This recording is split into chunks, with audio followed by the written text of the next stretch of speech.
করো, স্বাধীন করো, বাংলাদেশ স্বাধীন করো।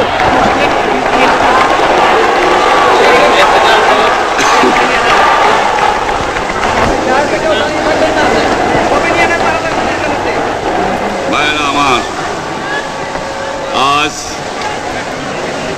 দুঃখ ভারাক্রান্ত মন নিয়ে আপনাদের সামনে হাজির হয়েছি। আপনারা সবই জানেন এবং বোঝেন আমরা আমাদের জীবন দিয়ে চেষ্টা করেছি, কিন্তু দুঃখের বিষয়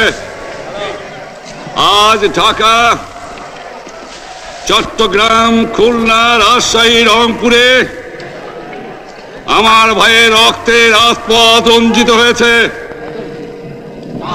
আজ বাংলার মানুষ মুক্তি চায়, বাংলার মানুষ বাঁচতে চায়, বাংলার মানুষ তারা আজ তার অধিকার চায়। কিন্তু দুঃখের বিষয় আজ দুঃখের সঙ্গে বলতে হয় 23 বছরের করুণ ইতিহাস, বাংলার অত্যাচারের, বাংলার মানুষের রক্তের ইতিহাস, 23 বছরের ইতিহাস, মুমূর্ষ নরনারীর আর্তনাদের ইতিহাস, বাংলার ইতিহাস, এদেশের মানুষের রক্ত দিয়ে রাজপথ রঞ্জিত করার ইতিহাস। 1952 সালে রক্ত দিয়েছি, 1954 সালে নির্বাচনে জয়লাভ করেও আমরা গদিতে বসতে পারি নাই। 1958 সালে আইয়ুব খান মার্শাল ল জারি করে 10 বছর পর্যন্ত আমাদের গোলাম করে রেখেছে। 1967 সালে 6 দফার আন্দোলনে 7ই জুনে আমার ছেলেদের গুলি করে হত্যা করা হয়েছে। 1969 সালে আন্দোলনে আইয়ুব খানের পতন হওয়ার পরে যখন ইয়াহিয়া খান সাহেব সরকার নিলেন, তিনি বললেন দেশে শাসনতন্ত্র দেবেন, গণতন্ত্র দেবেন, আমরা মেনে নিলাম। তারপরে অনেক ইতিহাস হয়ে গেল, নির্বাচন হলো। আপনারা জানেন দোষ কি আমাদের? আজকে আমি প্রেসিডেন্ট ইয়াহিয়া খান সাহেবের সঙ্গে দেখা করেছি, আপনারা জানেন, আলাপ আলোচনা করেছি। আমি শুধু বাংলার নয়, পাকিস্তানের মেজরিটি পার্টির নেতা হিসাবে তাকে অনুরোধ করলাম 15ই ফেব্রুয়ারি তারিখে আপনি জাতীয় পরিষদের অধিবেশন দেন। তিনি আমার কথা রাখলেন না, তিনি রাখলেন ভুট্টো সাহেবের কথা। তিনি বললেন প্রথম সপ্তাহে মাসে হবে, তিনি মানে নিলেন। আমরা বললাম ঠিক আছে, আমরা অ্যাসেম্বলিতে বসবো, আমরা আলোচনা করব। আমি বললাম বক্তৃতার মধ্যে, অ্যাসেম্বলির মধ্যে আলোচনা করব।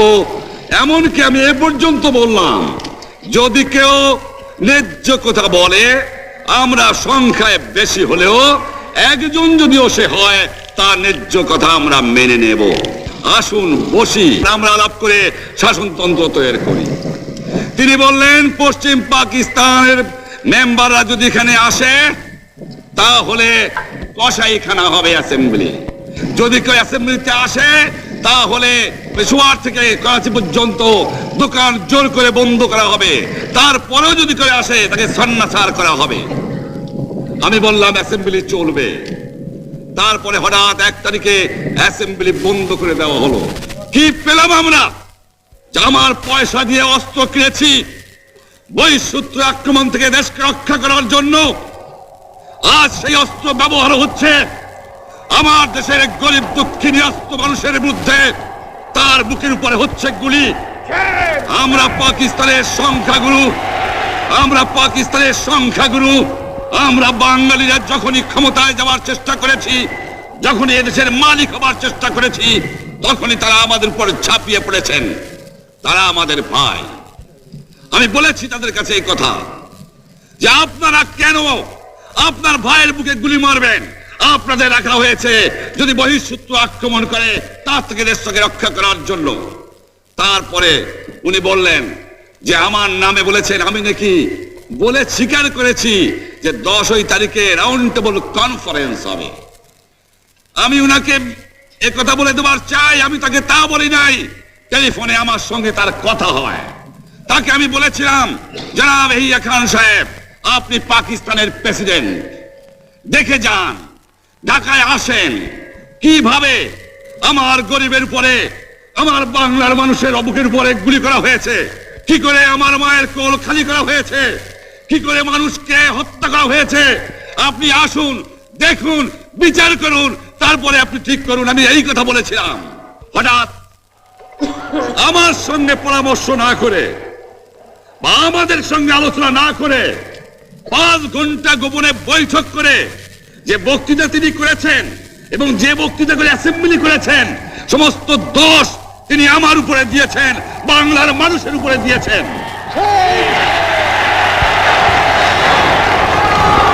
আমি পরিষ্কার মিটিংয়ে বলেছি যে এবারের সংগ্রাম আমার মুক্তির সংগ্রাম, এবারের সংগ্রাম স্বাধীনতার সংগ্রাম। আমার 25 তারিখে অ্যাসেম্বলি কল করেছে, রক্তের দাগ শুকায় নাই।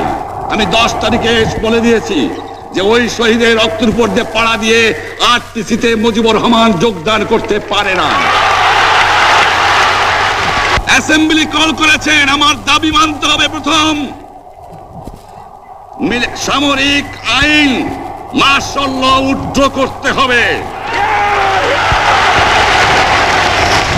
সমস্ত সামরিক বাহিনীর লোকদের ব্যারাকে ফেরত দিতে হবে, যেভাবে হত্যা করা হয়েছে তার তদন্ত করতে হবে, আর জনগণের প্রতিনিধির কাছে ক্ষমতা হস্তান্তর করতে হবে। তারপরে বিবেচনা করে দেখব আমরা অ্যাসেম্বলিতে বসতে পারবো কি পারবো না। এর পূর্বে অ্যাসেম্বলিতে বসার, আমরা অ্যাসেম্বলিতে বসতে আমরা পারি না। জনগণ সে অধিকার আমাকে দেয় নাই। ভাইয়েরা আমার, তোমরা আমার উপর বিশ্বাস আছে? আমি প্রধানমন্ত্রিত্ব চাই না, আমরা দেশের মানুষের অধিকার চাই। আর যদি একটা গুলি চলে, আর যদি আমার লোকের উপর হত্যা করা হয়, তোমাদের উপর কাছে আমার অনুরোধ রইল, প্রত্যেক ঘরে ঘরে দুর্গ করে তোলো। তোমাদের যা কিছু আছে তাই নিয়ে শত্রুর মোকাবেলা করতে হবে, এবং জীবনের তরে রাস্তাঘাট যা যা আছে সব কিছু আমি যদি হুকুম দেবার নাও পারি, তোমরা বন্ধ করে দেবে। তোমরা আমার ভাই, তোমরা বাড়াকে থাকো, কেউ তোমাদের কিছু বলবে না, কিন্তু আর আমার বুকের পর গুলি চালাবার চেষ্টা করো না, ভালো হবে না। 7 কোটি মানুষকে চাপা রাখতে পারবো না। আমরা যখন মরতে শিখেছি তখন কেউ আমাদের দবাতে পারবে না। যে পর্যন্ত আমার এই দেশের মুক্তি না হবে, খাজনা ট্যাক্স বন্ধ করে দেওয়া হলো, কেউ দেবে না। তবে আমি অনুরোধ করছি, আপনারা আমাদের ভাই, আপনারা দেশকে একেবারে জাহান্নামে ধ্বংস করে দিয়েন না। জীবনে আর কোনোদিন আপনাদের মুখ দেখা দেখি হবে না। যদিও আমরা শান্তিপূর্ণভাবে আমাদের ফয়সালা করতে পারি, তাহলে অন্তপক্ষে ভাই ভাই হিসেবে বাস করার সম্ভাবনা আছে। সেই জন্য আপনাদের অনুরোধ করছি, আমার এই দেশে আপনারা মিলিটারি শাসন চালাবার চেষ্টা আর করবেন না। দ্বিতীয় কথা, প্রত্যেক গ্রামে, প্রত্যেক মহল্লায়, প্রত্যেক ইউনিয়নে, প্রত্যেক সাব ডিভিশনে আওয়ামী লীগের নেতৃত্বে সংগ্রাম পরিষদ গড়ে তোলো, এবং তোমাদের যা কিছু আছে তাই নিয়ে প্রস্তুত থাকো। মনে রাখবা, রক্ত যখন দিয়েছি, রক্ত আরো দেব, এদেশের মানুষকে মুক্ত করে ছাড়বো ইনশাআল্লাহ। এবারে সংগ্রাম আমাদের মুক্তির সংগ্রাম, এবারে সংগ্রাম স্বাধীনতার সংগ্রাম। আপনারা আমার উপরে বিশ্বাস নিশ্চয়ই রাখেন। জীবনে আমার রক্তের বিনিময়েও আপনাদের সঙ্গে বেইমানি করি নাই। প্রধানমন্ত্রিত্ব দিয়ে আমাকে নিতে পারে নাই, ফাঁসি কাজটা আসামি দিয়ে আমাকে নিতে পারে নাই। যে রক্ত দিয়ে আপনারা আমাকে একদিন জেলের থেকে বার করে নিয়ে এসেছিলেন, এই রেসকোর্স ময়দানে আমি বলেছিলাম আমার রক্ত দিয়ে আমি রক্তের ঋণ শোধ করবো, মনে আছে? আমি রক্ত তোমার জন্য প্রস্তুত। আমাদের মিটিং এইখানেই শেষ। আসসালামু আলাইকুম। জয় বাংলা। বীর বাঙালি অস্ত্র ধরো।